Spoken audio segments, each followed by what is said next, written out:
अस्सलामुअलैकुम नाज़रीन, आपका क्या हाल है? ठीक ठाक। आज हम डिस्कस करेंगे 3-4 चीज़ें। एक तो रशिया यूक्रेन की थोड़ा मामला गर्म हो रहा है। दूसरा, चाइना और टैरिफ्स का एक हाई लेवल मीटिंग शुरू हो चुकी है। और फिर हम डिस्कस करेंगे जो इजराइल ने अटैक किया है दोहा पे, और we'll discuss that.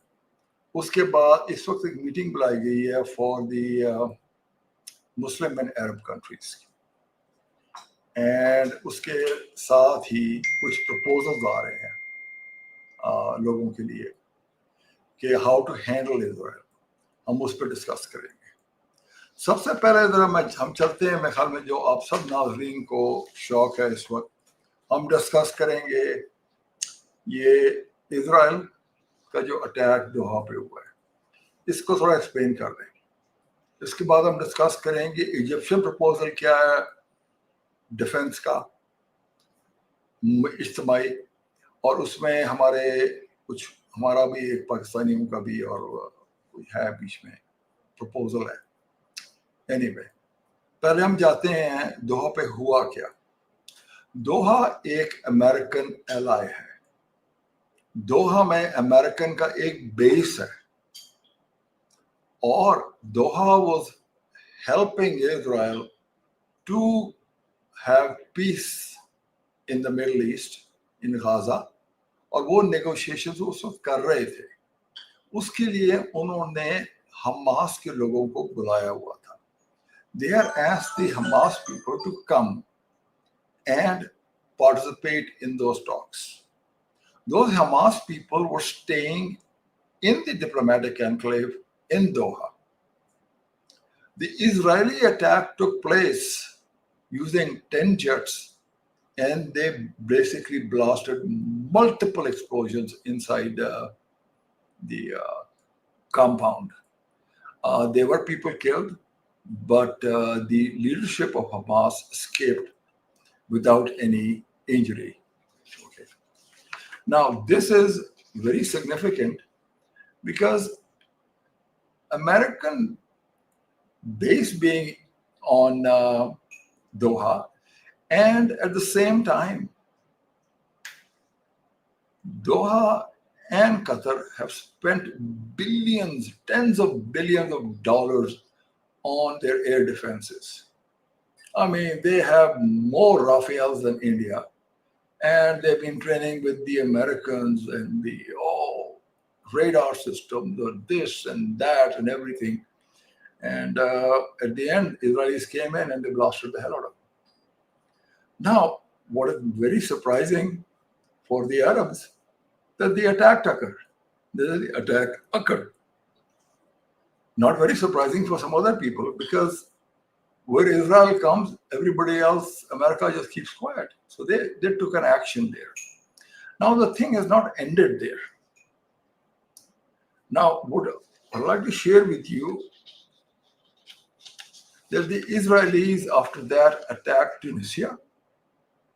They also attacked areas in Syria. And then they also continued their attack in Lebanon.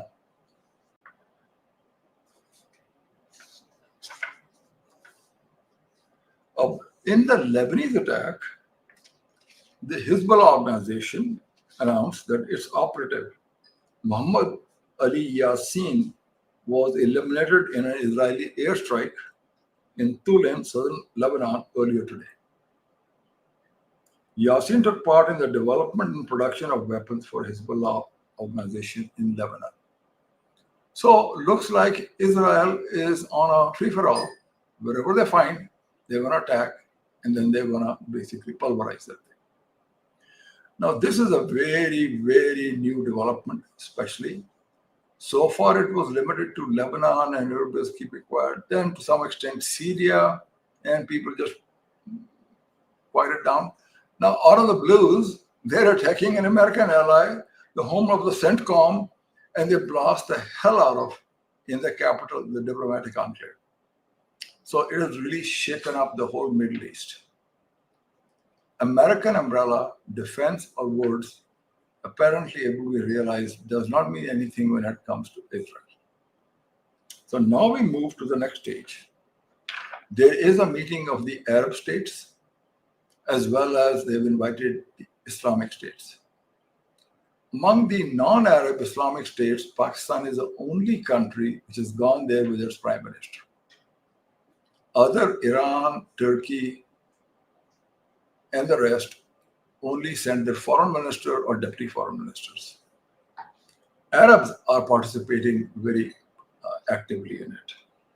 There is a couple of proposals being proposed there, and one of the proposals comes from Egypt. Now, I'll have to read this proposal to you, and then I will give you my own feeling on it.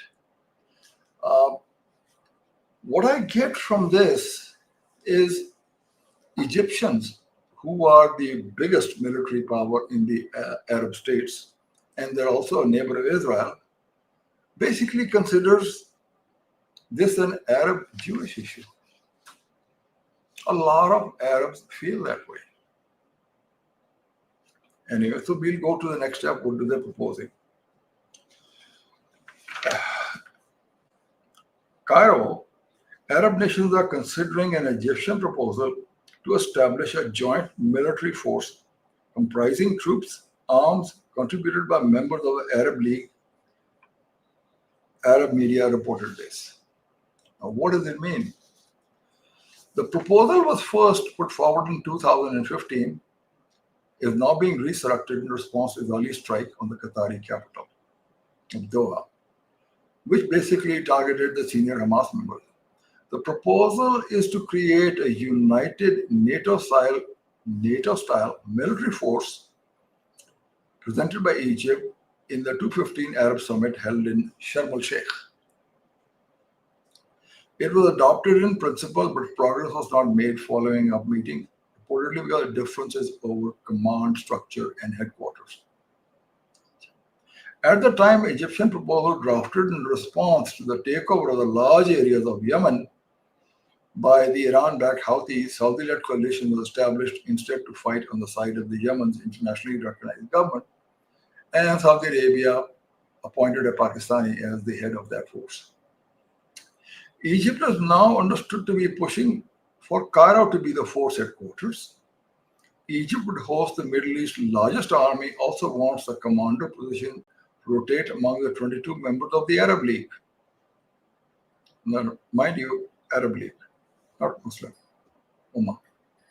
With an Egyptian serving the first term, a civilian would serve as Secretary General. The force would be made up of naval, air, and ground units, boast an unspecified number of elite troops trained as commandos in the counterterrorism tactics, and force would also take up peacekeeping missions in the Arab countries. Now, in this one to remember, for those people in Pakistan and other countries who propose that this is an Ummah issue, most Arabs consider this an Arab-Israel issue. And to a large extent, I think we in Pakistan facing a very big enemy. We don't need to go to the Chautham Allah. We don't need to go to the south of 8 Mile Road, far away, and fight a battle. I think it's an Arab battle. They need to first fess up to it. You know, if you have a fight, if you don't fight yourself, why do you expect somebody else to fight for you? That'd be my view. Anyway. In addition to that, Israelis have made pretty interesting declarations and some eye-opening inkishaf. Mossad, who is the secret agency, reports were there that Shin Bet supported this attack on Doha. Mossad said no, because it would affect a lot of other things. Anyway, but now Mossad says one of the issues also connected to this is the Iranian 400 kilograms of uranium. Okay. Mossad says that Israel's Mossad has sufficient knowledge of the location of Iran's highly enriched uranium stockpiles and could intervene if Tehran attempts to use them. The Jerusalem Post reported on Sunday, citing unnamed sources. Iran has 440 kilograms, 972 pounds of uranium, enriched up to 60% before the Israeli airstrikes in June. Now they've made some declarations.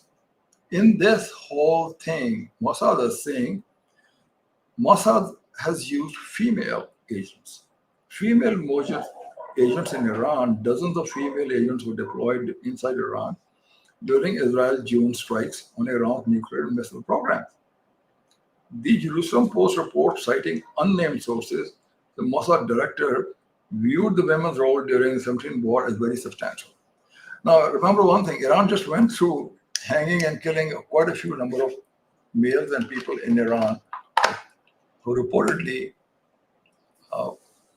collaborated with the Israel and provided information. Now the Israelis saying it's women. So I think they're going to send Iran on a hunt among the females who are the agents. In this is kind of also interesting. One of the closest friends Israel has in the Gulf is UAE, Kuwait. UAE has now not allowing Israel to participate in the Dubai air show. This is significant. Now, one other thing which we need to remember, there is some kind of a proposal by joint force and this and that. One thing we got to remember, Israelis knew exactly where Hamas was, when they were, and I think they probably escaped in the nick of time or by accident. Israel is completely infested, the Arab countries, Iranians, with Israeli agents. So anything and anything we do, it will fall, those secrets are not going to remain secret and they're going to fall into Israeli hands. So it's a very, very critical area of for which we have to be careful. Couple other things which I like, we will get back into that, and I think our host Sherbano is itching to ask some questions on it, so I will move on to another topic. But here I'll try to remind some of my viewers, if you like what we're doing, kindly subscribe. And if you really like what we're doing, please share it. And to have the future episode shared with you, bell icon, please press it. Okay, now I'll move to the next step. We are going to discuss the next step, Jonsa hai.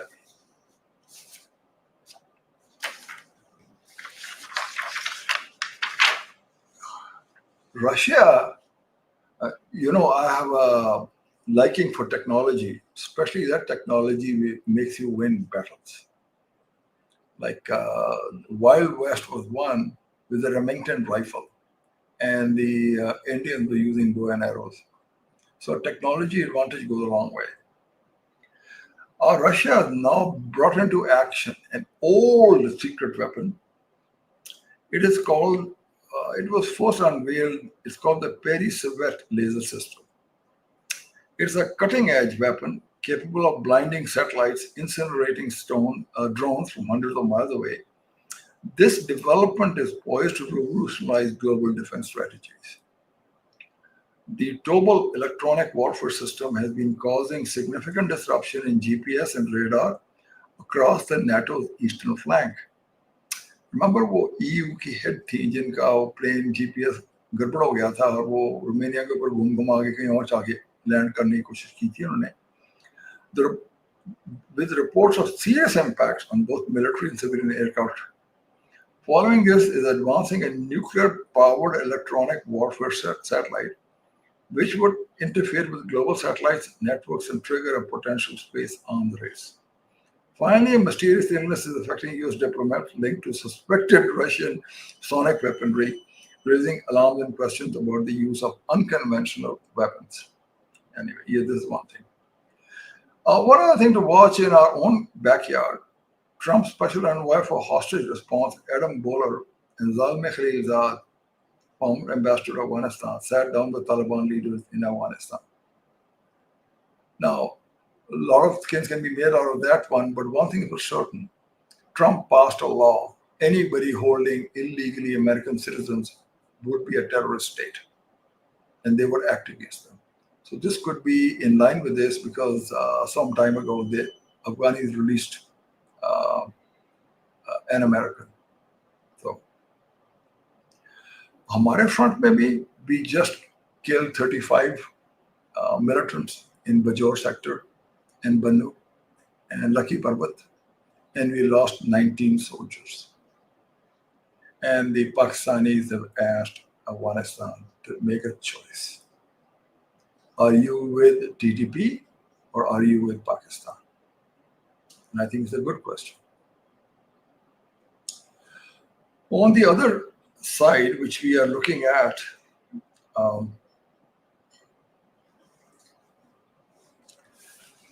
couple of other tabsara which is coming from different areas. The Guardian has said something very significant, and I think I want to read it to you verbatim. Still high from the lightning campaign against Iran, Netanyahu seems to have embraced hit anything you can, anywhere you can think of. Fortress Israel may as well be ostracized for a few years, but in time and thanks to US cover, enemies and partners will accept the new realities on the ground. But a different future may be making Israel now seem a source of insecurity in the Gulf.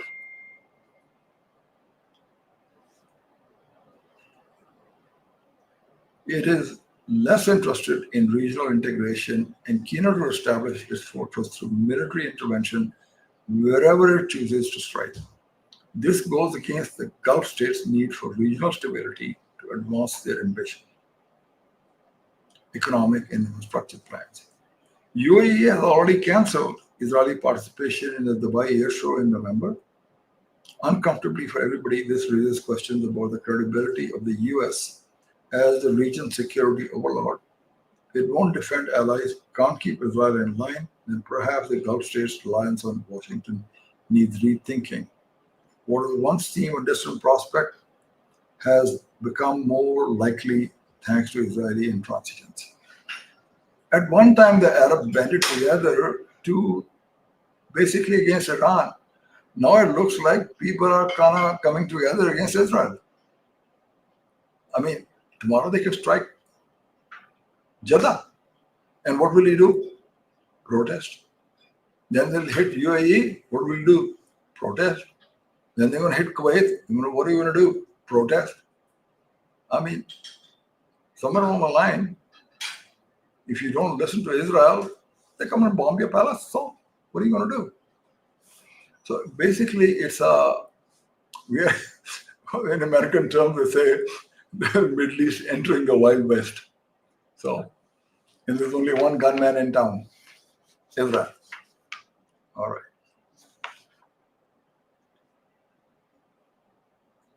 Now, China, Americans finally, after repeated calls to the Defense Ministry of China, they finally got their call answered. And Hexworth talked to the Secretary of Defense at China. And they were looking for an invitation to meet on the sidelines of the ASEAN summit in South Korea later this month. However, Chinese have invited the US president to Beijing summit with Xi Jinping, but trade disputes and fentanyl tension leave Washington hesitant. I think another one is if Trump goes to Beijing, the optics are not cute. So that's what is getting these people a little bit more shy about that. I think I've done quite a bit of Roundup. And at this stage, my host will bring her on board. Anyway, Ji Sharbano. All right. Assalamualaikum. All Now, right. So, really appreciate the way you have addressed the current situations. Very interesting information. So, let's move towards some questions. You talked about Middle East and Israel. So let's come towards the point that is Netanyahu's fortress Israel strategy strengthening Israel's security, or is it isolating it further in the Gulf region?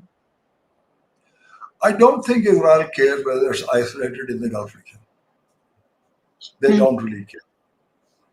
I think they are on an agenda, and that is to impose their will by the force of arms and strike fear in the region. Uh, I think since Iran, we've not heard a lot out of Turkey either. They've gone quiet. Iranians haven't made a single statement about Qatar. They've gone quiet.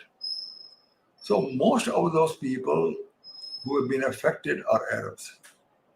Now, Hmm. if they attack Tehran again, I think Tehran's ability to defend itself is low, but they will get a few hundred missiles lobbed towards Israel. And the meeting, which is occurring in Doha, Israel expects that nothing will come out of it.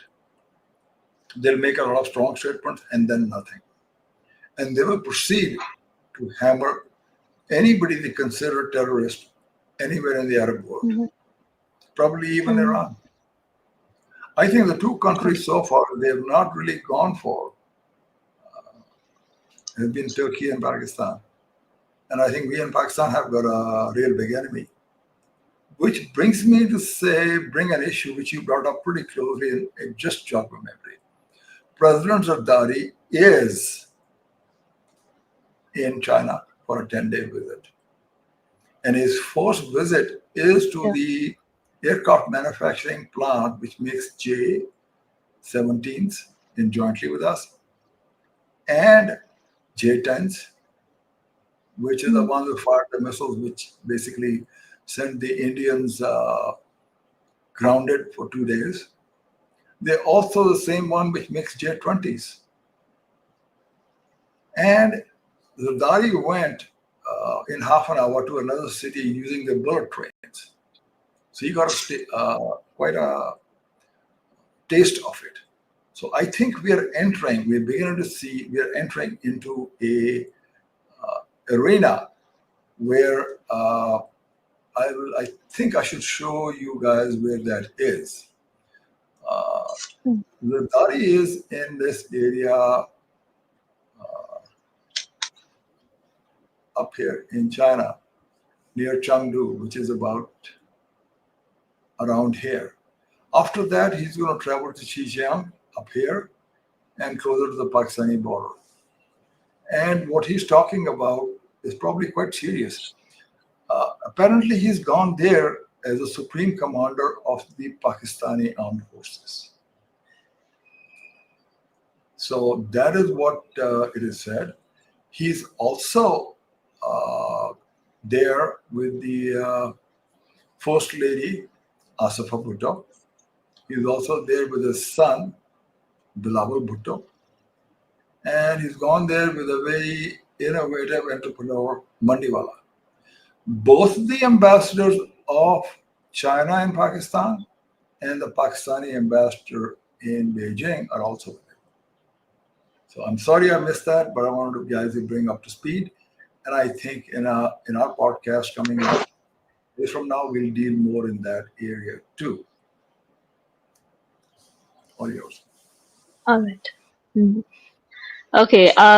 You also gave us an information regarding the UAE canceling Israeli participation in the Dubai Air Show that was recently conducted in UAE. So, are Arab states finally moving towards a collective military response through the revived Arab NATO-style forces? They are talking of it. And Egypt has Hmm. proposed a NATO style force, but headquarters in Cairo.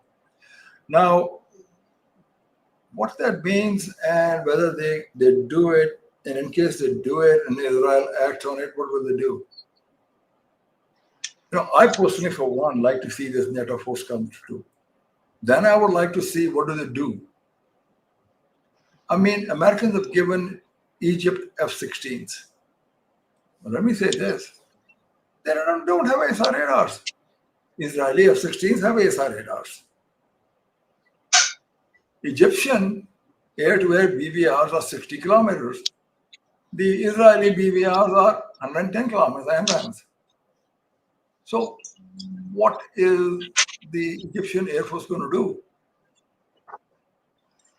So I would say they have to get very careful of what they, sometimes you better be careful what you wish for, you may get it. So I would really love to see what the Arabs come up with it. And I really would love to see Pakistan stay out of it. We've got already a big enemy. We better be able to handle them first. A lot of people may not like what I'm saying, but I'm saying something as a Pakistani because I wish well for my country, for my people. Exactly. All right. So the reports are also just suggesting that Mossad knows the location of Iran's highly enriched uranium. You talked about it in your podcast, and it is prepared to act. So does this increase the risk of a direct Israel and Iran confrontation? Discussed about it, so kindly elaborate. I think Israeli attack on Iran is going to be the last act in the whole thing. Just for you to remember, this is Iran over here, and this is Israel here. It's a 9 million people, and this is 90 million here. But attack will occur on Iran as when all else has failed. Well, what else it means they got to do? There is a 30-day deadline, which is start checking till end of October, where the E3 European countries, Iran has to come up with some agreement with them. Among them is the inspectors returning unhindered in Iran. मतलब वो inspectors जो होंगे वो दंदनाते फिर रहे होंगे Iran में, इनको एक्सेप्ट करना पड़ेगा। तो अगर वो होता है उसके बाद वो और भी एजेंट्स आते हैं दंदनाते फिर रहे होंगे, so I think as you remember Libya, it's going to be very tough. So Iran has entered a very tough arena. It's very difficult to help them because whatever you give them is Israelis get hold of it. So everybody's stuck in a damned if you do, damned if you don't. And I think Iran, for its people, the best would be to give the access and bury it, but the problem will remain. Israel seems to be running around, they're bombing at will, do whatever they feel like it, terrorizing the whole region. Even the Iranian capital, when it got bombed, they're not quite happy to see Israeli planes running around in the air at will. I mean, it's very disconcerting for a country which is a couple of 2,000 kilometers away from Israel to have its air force running amok on top of on the airfields. And they killed over 60 of their top leaders. So I think Israeli attack will occur at the last one, or if they get a window of opportunity to kill somebody, they will. But that's Israelis for you. They get the intelligence, they're going to go for it. So. All right. So moving towards strategic Gulf realignment. Gulf states are questioning the US credibility after failing to restrain Israel. So is Washington losing its grip as the region's security guarantor? हाँ, ये तो एक चीज है. अगर आप इसको again देखें, ये है गल्फ, ये है सऊदी अरेबिया, ये है Kuwait, Bahrain, United Arab Emirates, और ये यहाँ करके है इजराइल 9 मिलियन का. वो आते हैं इधर से घूमते घुमाते ऊपर से आकर डज कर देते हैं, यहाँ से आते हैं घूमते घुमाते ये करके यहाँ डज कर देते हैं, यहाँ से घूमते घुमाते जाते हैं तेहरान पे अटैक करते हैं. यहाँ whole area, they've declared a whole area is now more or less a Israeli bombing field. Matlab, all the way through. Earlier then, somebody called me and said, do you see वो Mecca Medina के ऊपर वो missile जा रहे थे? तो मैंने कहा, if you take a look at it, the most likely the missiles came from Yemen, who have a direct line to go to Israel, and they go over Makkah and Medina. Israelis ने वहाँ missile नहीं मारा होगा. They are not that, I would say, and if they do, वो तो कहेंगे हाँ हमारा कर लो जो करना है. So वो तो चोर चोरी सीना जोरी भी है साथ. So